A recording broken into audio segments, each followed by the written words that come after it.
क्या आप जानते हैं कि हमारे देश में एक ऐसा भी हत्याकांड हुआ था जिसने नासिक के अंदर एक अलग तरह के डर और गुस्से को जन्म दे दिया था।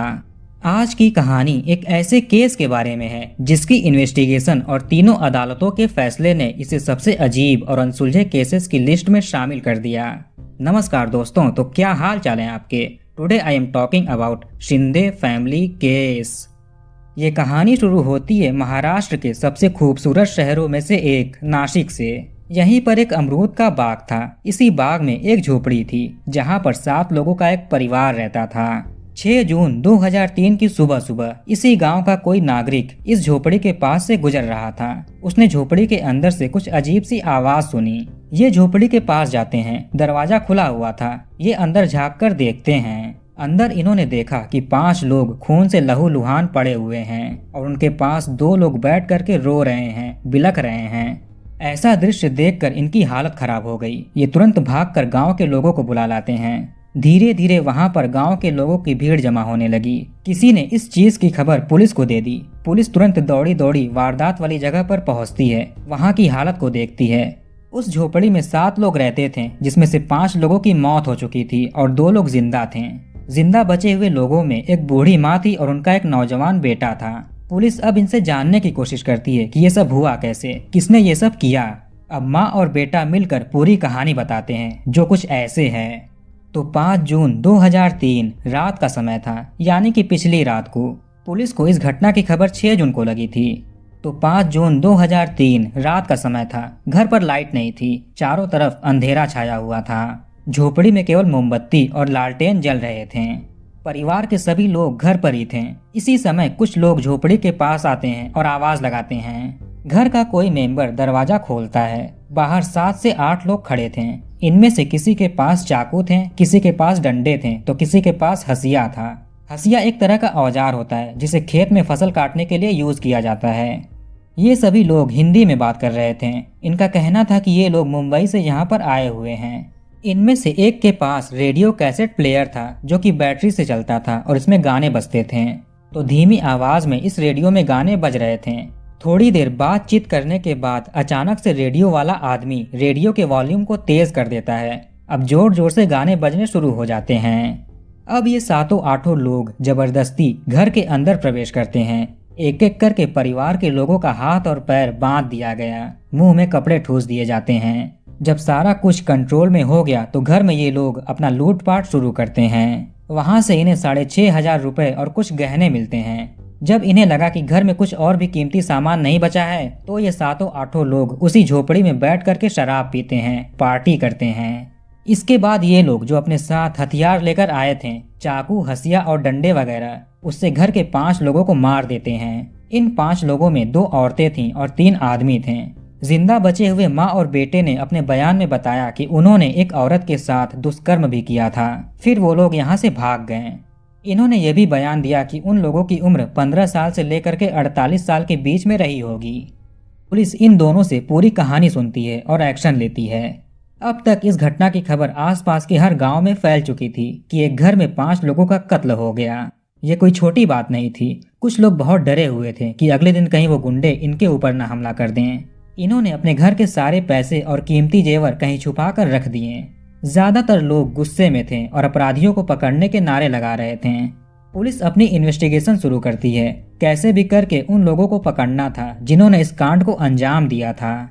पब्लिक का बहुत प्रेशर था। बाद में मीडिया का प्रेशर भी आने ही वाला था। पुलिस घर की तलाशी शुरू करती है। हर जगह केवल लाल रंग दिख रहे थे जो कि खून थे। झोपड़ी के आसपास छानबीन करने पर वो चीजें भी मिल गईं जिन्हें कातिल अपने साथ लेकर आए थे।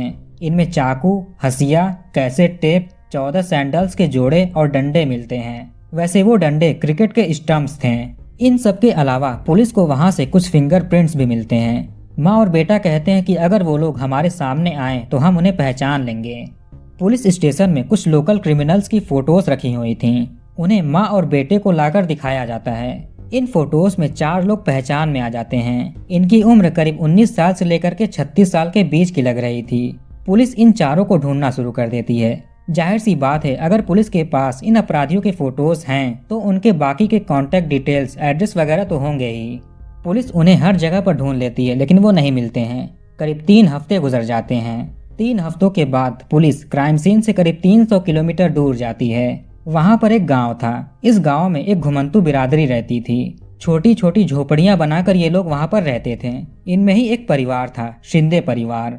ये लोग अपनी जीविका चलाने के लिए कचड़े उठाते थे, नालियां साफ करते थे। जहां पर खुदाई का काम होता ये जमीन की खुदाई करते थे, खेतों में मजदूरी भी करते थे। इनके पास कोई स्टेबल इनकम सोर्स नहीं था। ये लोग पढ़े लिखे भी नहीं थे। रोज का इनका कमाना खाना होता था। जैसे तैसे ये लोग अपने परिवार को पाल रहे थे। हाँ, एक और बात, जब इंडिया में अंग्रेजों का राज चलता था तो उस समय कुछ घुमंतू जातियों के लोगों ने अपराध का रास्ता चुन लिया। जब भी ये किसी गांव या शहर से गुजरते तो वहां पर लूटपाट करते थे। घर में घुसकर लोगों को मारते पीटते, उनके गहने चोरी कर लेते थे। चूंकि ये लोग 1 या 2 दिनों से ज्यादा वहां पर नहीं रुकते थे और इनका कोई प्रॉपर एड्रेस भी नहीं था, तो अंग्रेजों के लिए इन्हें पकड़ना बहुत ही मुश्किल हो जाता था। इसलिए अंग्रेजों ने इंडिया में जितने भी ऐसी तरह की घुमंतू जातियां थीं, सबको ही क्रिमिनल की लिस्ट में शामिल कर दिया। अब जहां कहीं भी ऐसी जातियां दिखती थीं, चाहे वो मासूम लोग ही क्यों ना हों, अंग्रेज उनके साथ बुरा व्यवहार करते थे। बेवजह उनको पकड़कर मारते पीटते, उनको जेल में डाल देते थे। केवल कुछ अपराधियों की वजह से सारी बिरादरी को, जातियों को ऐसी चीजें भुगतनी पड़ रही थीं। हालांकि जब हमारा देश आजाद हुआ तो इन सभी जातियों को क्रिमिनल की लिस्ट से हटा दिया गया। इन्हीं घुमंतू जातियों में शिंदे फैमिली भी आती थी, लेकिन ये एक ही गांव में छोटी सी झोपड़ी बनाकर रहते थे। तो उस अमरूद के बगीचे में जो कांड हुआ था, उसके 3 हफ्तों के बाद नासिक की पुलिस क्राइम स्पॉट से करीब 300 किलोमीटर दूर महाराष्ट्र के जलना डिस्ट्रिक्ट में आती है। यहाँ पर भोकरदन नाम का एक गाँव था। इसी गाँव में शिंदे फैमिली रहती थी। नासिक की पुलिस शिंदे फैमिली के 6 लोगों को गिरफ्तार कर लेती है। इन लोगों का नाम था अंबादास लक्ष्मण शिंदे, बापू अप्पा शिंदे, राजू महसू शिंदे, अंकुश मारुति शिंदे, राज अप्पा शिंदे और सुरेश नागू शिंदे। पुलिस इन 6 लोगों को अरेस्ट कर लेती है और अपने साथ नासिक ले आती है। इन 6 लोगों में सबसे छोटे थे अंकुश मारुति शिंदे, जो कि नाबालिग थे। इनकी उम्र केवल 17 साल थी। इन सभी के ऊपर पुलिस ने अमरूद बाग में हुए हत्याकांड का जिम्मेदार ठहराया। फिर इन पर चार्जशीट तैयार की जाती है। इन 6 लोगों में एक नाबालिग भी था, लेकिन पुलिस इस पर भी एक अडल्ट जैसे चार्जेस लगाती है, क्योंकि जिस तरीके का कांड इन्होंने किया वो कोई नाबालिग नहीं कर सकता था। अब इन सभी को जेल में डाल दिया जाता है। इसके बाद पुणे के सेशन कोर्ट में इन पर मुकदमा शुरू होता है, सुनवाई होती है। जून 2006 में इन सभी 6 के 6 अपराधियों को सेशन कोर्ट ने फांसी की सजा सुना दी। अब ये मामला गया बॉम्बे हाई कोर्ट में। यहाँ पर सेशन कोर्ट का फैसला पूरी तरह से पलट दिया जाता है। हाई कोर्ट इन 6 अपराधियों में से 5 को उम्र कैद दे देती है और जो 6वां अपराधी था, जो कि नाबालिग था, उसको रिहा कर दिया जाता है, क्योंकि ये अपराध के टाइम नाबालिग था और सेशन कोर्ट के फैसले के दौरान ये 3 सालों तक जेल में रह चुका था। हाई कोर्ट के फैसले सुनाने के बाद ये केस गया सुप्रीम कोर्ट के पास। सुप्रीम कोर्ट का कहना था कि इन 6 लोगों ने एक हीनियस क्राइम किया है। एक ही परिवार के 6 लोगों का इस तरीके से कत्ल किया है। इनके लिए फांसी से कम की सजा नहीं बनी है। सुप्रीम कोर्ट इस केस को rarest of the rare case मानती है और इन सभी 6 के 6 अपराधियों को फांसी की सजा सुना देती है। अब इन्हें फांसी होना था। सुप्रीम कोर्ट के फैसले के बाद ये लोग पहले राज्यपाल को, फिर प्रेसिडेंट को मर्सी पेटिशन भेजते हैं, लेकिन ये पेटिशंस खारिज हो जाते हैं। फिर इन 6 लोगों की तरफ से लड़ रहे वकील ने सुप्रीम कोर्ट में एक रिव्यू पेटिशन दायर किया। इस पेटिशन का मतलब होता है कि एक और बार इस केस पर विचार कर लिया जाए, ये देखा जाए कि क्या सच में ये लोग अपराधी हैं या फिर नहीं। इनके लिए कम से कम क्या सजा हो सकती है उस पर भी ध्यान दिया जाए, गौर किया जाए।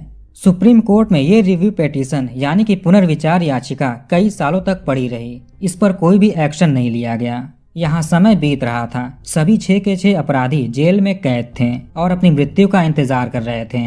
ना जाने किस दिन इनके ऊपर मौत का फरमान जारी हो जाए। धीरे धीरे 9 साल गुजर गए। 2018 आ गया।